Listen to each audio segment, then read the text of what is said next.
আজকের এই মাত্র বিশেষ খবর, পেন যদি ফিরাদ হন তাহলে দোয়াত মমতা বন্দ্যোপাধ্যায়। বিধানসভায় কি বললেন মুখ্যমন্ত্রী শুনুন। গুন্ডা মুক্ত বাংলার ডাক দিয়েছে শুভেন্দু অধিকারী। এদিন বিধানসভায় ধ্বনি ভোটে পাশ হয়েছে গুন্ডা দমন বিল। তারাতলা দুর্ঘটনার এর আগে বিধানসভায় কালী বলে উল্লেখ করে কালীচরণ বন্দ্যোপাধ্যায়ের নাম বলেছিলেন মুখ্যমন্ত্রী শুভেন্দু অধিকারী। প্রাক্তন মেয়র ফিরহাদ হাকিমের ওএসডি ছিলেন কালীচরণ বন্দ্যোপাধ্যায়।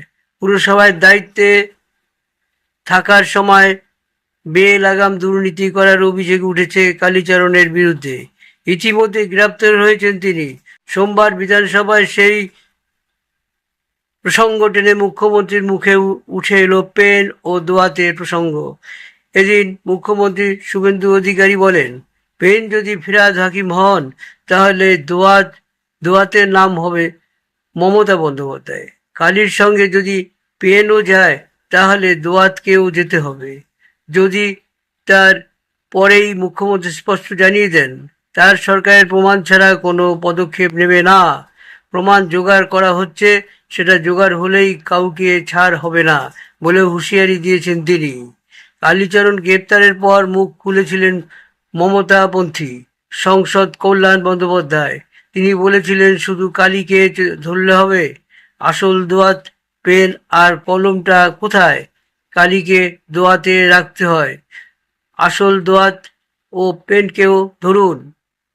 রাজনৈতিক মহল সূত্রের খবর, কল্যাণ বন্দ্যোপাধ্যায় নিশানায় ছিলেন ফিরহাদ হাকিম এবং এক সময়ের মমতা বন্দ্যোপাধ্যায়ের প্রায় ছায়ার সঙ্গী। ফিরহাদ এখন ঋতব্রত বন্দ্যোপাধ্যায়ের সঙ্গে দেখা করেছেন একাধিকবার। সম্প্রতি কলকাতা পুরসভার একটি অনুষ্ঠানে প্রাক্তন মেয়র হিসেবে শুভেন্দু অধিকারীর সঙ্গে এক মঞ্চে দেখা গিয়েছিল তাকে। এদিন গুন্ডা দমন বিল নিয়ে বলতে গিয়ে মুখ্যমন্ত্রী স্পষ্ট জানিয়েছেন, এই আইন কেবলমাত্র গুন্ডাদের ক্ষেত্রে প্রযোজ্য, রাজনৈতিক প্রতিহিংসা নিতে ব্যবহার হবে না বলেও আশ্বাস দিয়েছেন মুখ্যমন্ত্রী। তিনি বলেছেন, আমরা কোনো ভদ্রলোকের বিরুদ্ধে প্রয়োগ করব না।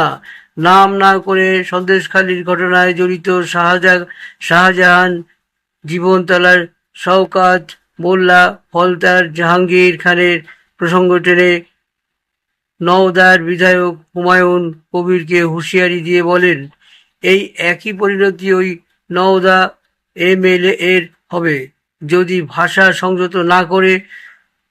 গুন্ডা মুক্ত বাংলার ডাক দিয়েছেন মুখ্যমন্ত্রী শুভেন্দু অধিকারী। এদিন বিধানসভায় ধ্বনি ভোটে পাশ হয়েছে গুন্ডা দমন বিল।